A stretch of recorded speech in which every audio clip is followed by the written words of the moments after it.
பக்கத்திலே சோடி என்று வந்தவளே நூல் புடவையில் ஒளிஞ்சுக்கிட்டு நினைச்ச தாளம் போடணுமே.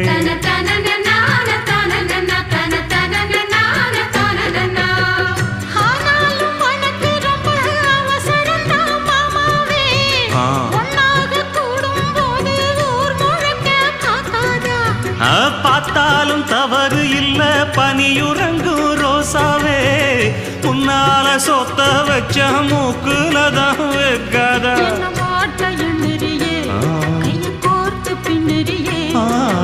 பாட்ட பாடி பல விதமா சேட்ட பண்ணுறியே.